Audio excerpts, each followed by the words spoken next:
Well, what do we have here? What's up, SnowTrax Nation? Luke here, bringing you guys a walk around on a very exciting model for 2025. Kind of getting a sneak peek on this one for you guys early season, I guess late season really. What we have here though is Polaris's VR1 850 with DYNAMIX, and that's a pretty big deal. It's a pretty exciting upgrade. Before I go any further though, I just want to say we got lots of content coming out, so make sure you turn that bell on. Make sure you subscribe. If you like this video when I'm done, click that like button. It means a lot to us and it helps us out big time. Now that that's out of the way, let's talk about this beast right here. The basics of this platform. This is a VR1 137 850 naturally aspirated. That hasn't really changed at all since last year. That's basically all the same. The big upgrade is, of course, DYNAMIX, and anyone who's familiar with Polaris off-road has already become very familiar with the DYNAMIX name. Polaris has more experience in electronic suspension than any other manufacturer, in the snowmobile or side-by-side industry for that matter. So they know what they're doing, and they've perfected a lot of the technologies that are in this sled and in this system. They've had lots of time to perfect it in very harsh conditions. So overall you can know that this is a system that's got a lot of history behind it, a lot of engineering and a lot of testing. The sled itself, as I said, is very much just VR1 850. I mean, you've got your matrix front end, which still to this day, in my opinion, provides the very best ride and handling up front in the industry. VR1 matrix-based ergonomics, which I really like. I like the narrow seat here at the tank. I like the high seating position or higher seating position. The bars are in the right place. I find the bars to be a little bit wider than some of the competition, which I really like. And the hooks aren't too aggressive. So you can actually use the outer part of the handlebar as handlebar instead of having it hooked down really aggressively and become not handlebar. Of course, Polaris's brakes, their Hayes brake system is beyond good, best in the industry for sure. And that has not changed for 2025. This is still absolute braking perfection as far as we can know it. The only thing that I would say that they can do, Skidoo, is beat them at this. And it's kind of ridiculous that we've come this far in the snowmobiling industry and not everybody has this, is an adjustable brake lever. Like, let's just do that, okay? Let's just put an adjustable brake lever on everything because it makes sense, and it can't be that difficult and it can't be that expensive, especially on a sled that's got a price tag like this one. Let's get that sorted out. Out back, of course, you've got your 137-inch Pro CC skid frame. We're going to talk a lot about ride quality on this sled when we get into talking more about DYNAMIX, but this is your standard Pro CC. Not the same skid frame as the XCR. It doesn't have the four-wheel rear axle. It doesn't have the bracing. It doesn't have the solid wheels or all of those parts. This is just your standard VR1 Pro CC, which is a phenomenal skid frame, and it really does ride good even without DYNAMIX. It doesn't ride quite as good as an R-Motion. We've said that many times, but it does ride good. So, probably I would say second best in the industry. Of course, you've got under-seat storage in here the way you always do with a Polaris, which is really cool. There's lots of space in there for all kinds of goodies. I really like that feature of a Polaris, that they've given you places to store stuff. You've got Polaris's lock and ride system. This doesn't have any of the posts on it, but there's a long list of accessories and stuff you can put on this sled, including the 2-up seat will fit right on here, which is awesome. You can turn this into a 2-upper no problem, and everything fits on real slick. I really like how that system works, so that's a nice feature as well. Now, I will say that Polaris's list of possible accessories is much shorter than BRP's list, and there are things that Polaris still doesn't have. They still don't have a gas can. And there's lots of reasons for that. And some of those reasons are good and some of them are kind of silly, but I just think it's time. It's time for Polaris to have a gas can because everyone wants it. Or at least provide a base plate for like a Rotopack gas can. That would make sense to me too, is just provide a clip-on base for using whatever Rotopack can you want to use, and then that solves the problem entirely and lets you pick whatever size you want. So that's something to think about. I really like Polaris's running boards. They're super aggressive. The cutouts in them are big so snow doesn't pack up, and the actual grip part of it is very aggressive. Your feet stay on this running board, no problem. They don't come out. I like the foot hooks. We've been riding today, switching up between brands, and I really like how you get your toes underneath into the footwell area. You can hook your foot when you're cornering, or when you're running through bumps, and you stay firmly on this sled. You never feel like you're going to come off of it. That goes along with, of course, the ergonomic package that just allows you to grip the sled and be part of the sled. I really like that.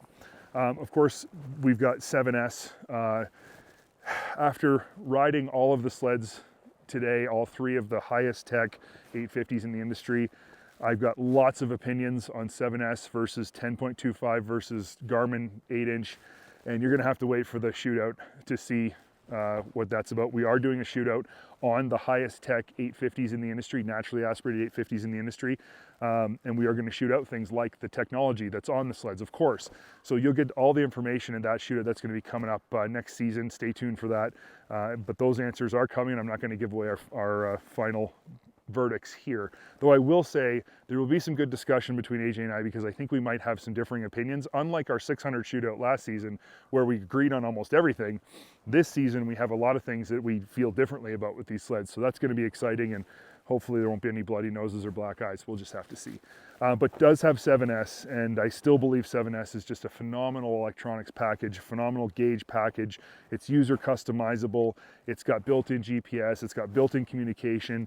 I love the way you can arrange everything you want on it, that you can do it super easy. It's all right there. And I love that the information that's displayed on the gauge screen in particular is just in your face, easy to read. It's just the stuff you want, nothing you don't. And if there's something on there you don't want, you can just turn it off and you don't have to look at it. So that's really, really cool. Switch cluster is the same as it's always been with the buttons, no change there. I do want to say that it's time for Polaris to have push button start. It's such a small thing, and it's not something that I'm going to say is like make or break by any stretch of the imagination, but it gives the sled an air of higher quality. It just, like when I get in my pickup truck and I push the button to start with no key, I feel like, wow, that's cool. When I get in a rental vehicle that still has a key, it's like, this is old school. So I just think it would bring Polaris up a notch if they could do push button start. And they could probably do it even better. Something with like a key fob you keep in your pocket and real push button start, like a car. That would be super trick, but I'm just dreaming here, so who knows. Throttle, everything else is the same. This model comes with the mid-height windshield, which is awesome. It's a great windshield. Comes with the Nightblade headlight, which, as we've learned on the RMKs this year, the Nightblade is a really heavy headlight. It's cool looking and everything, but it is quite heavy, so it gives great light.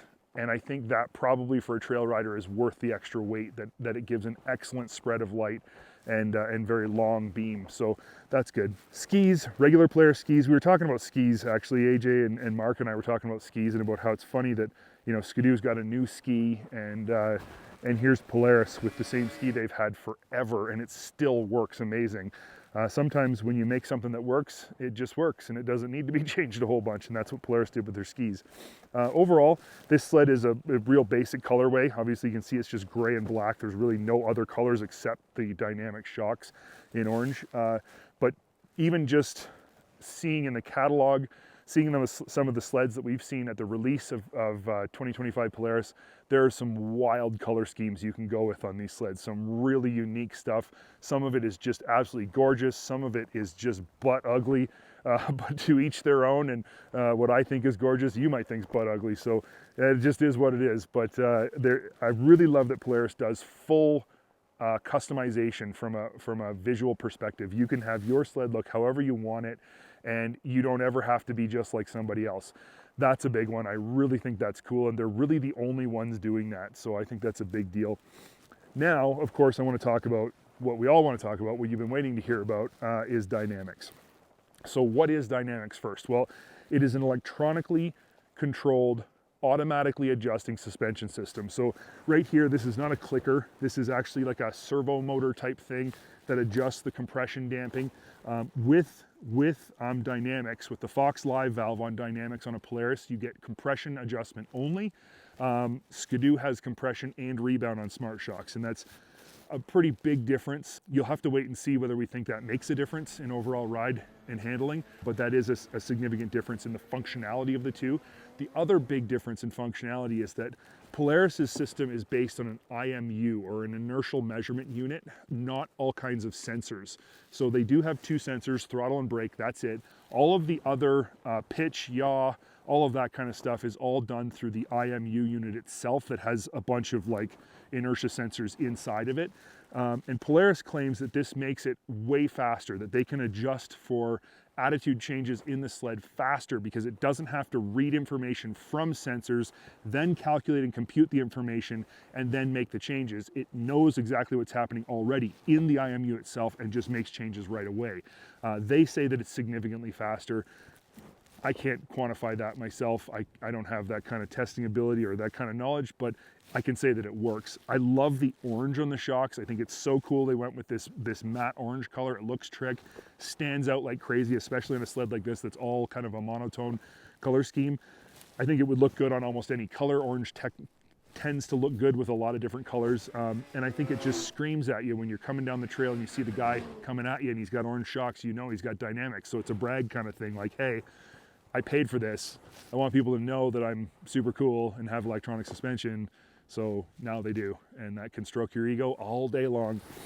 Another fundamental difference between DYNAMIX and its competition is that DYNAMIX is a 4-shock system, meaning both front shocks and both skid shocks. They're the only ones doing this in the industry right now with electronic suspension that adjusts all 4, and that is a very, very big deal.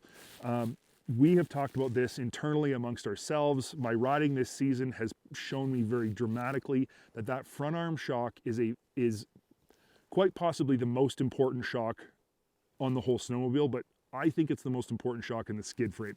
With rider forward designs, when you're impacting bumps, the first thing that's impacting that bump is the front arm in the skid frame, and that front arm is taking a lot of abuse. And it kind of blows my mind that other manufacturers have basically skipped over the front arm shock and just, I mean, Arctic Cat's IX system literally just has an IFP shock in the front. It's not even trick.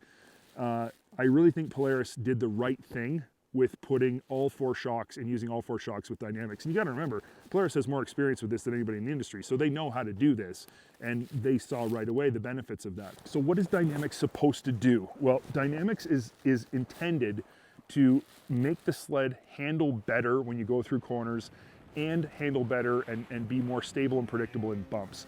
And it does that by reading the IMU information, reading your throttle and brake sensors, calculating what needs to happen with the suspension, and then adjusting it in milliseconds. So when I go into a corner and I steer the snowmobile, the IMU can sense that the vehicle is beginning to lean and that the momentum is being pushed to the outside of the sled.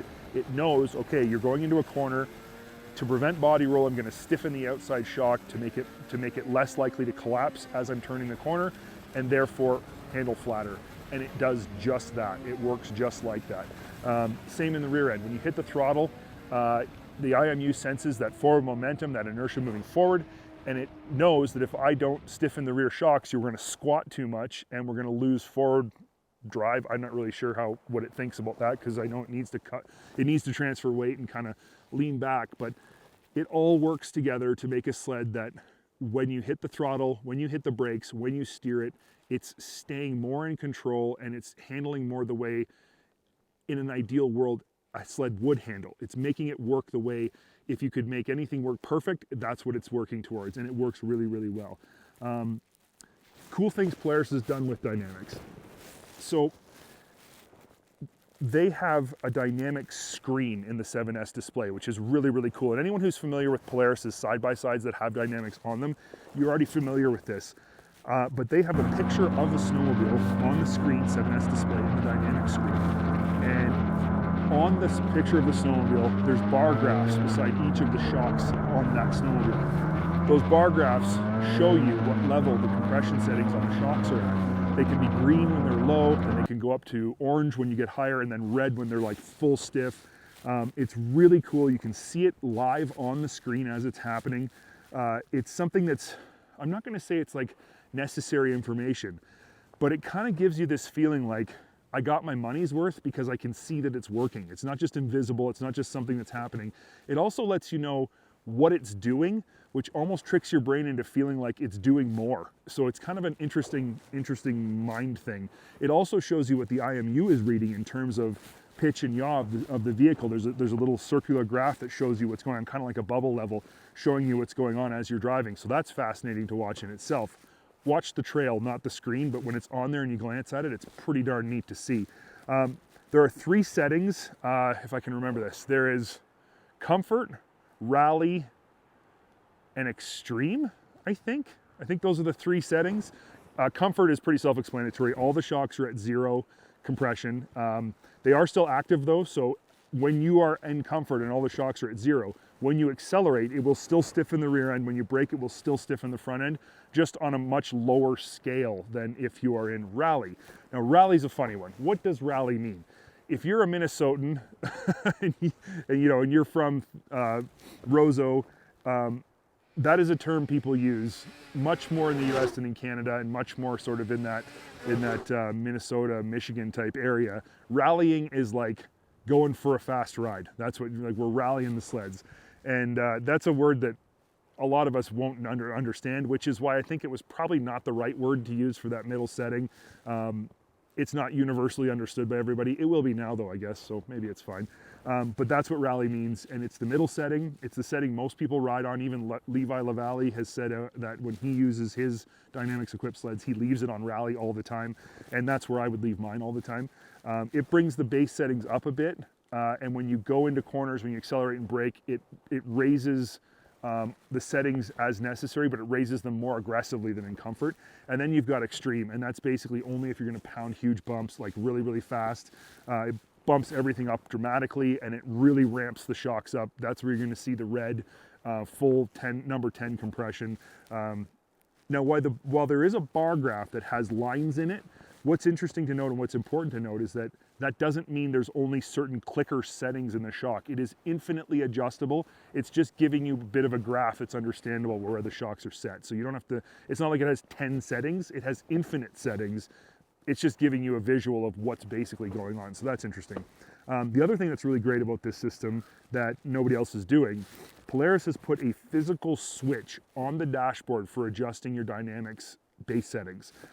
I think that's absolutely phenomenal. I don't have to look at the screen. I don't have to click through buttons on the left-hand switch gear. I just reach down, I can feel it with my hands.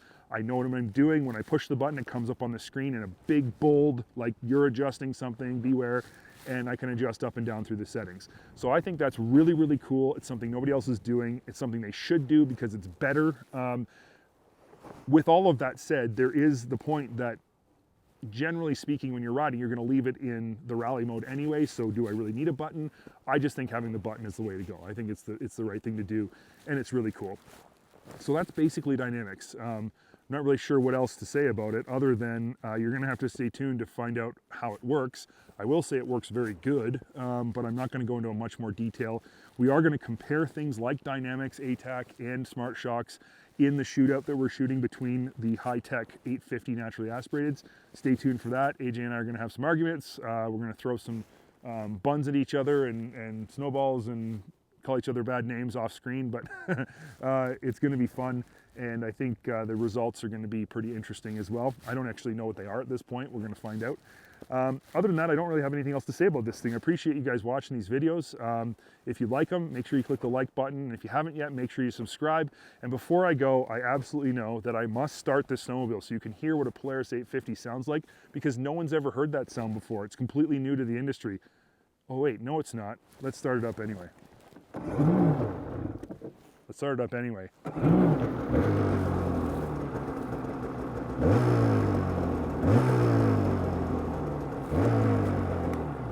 You know, that really is a good sounding motor. Thanks for watching, and we'll see you guys on the next one.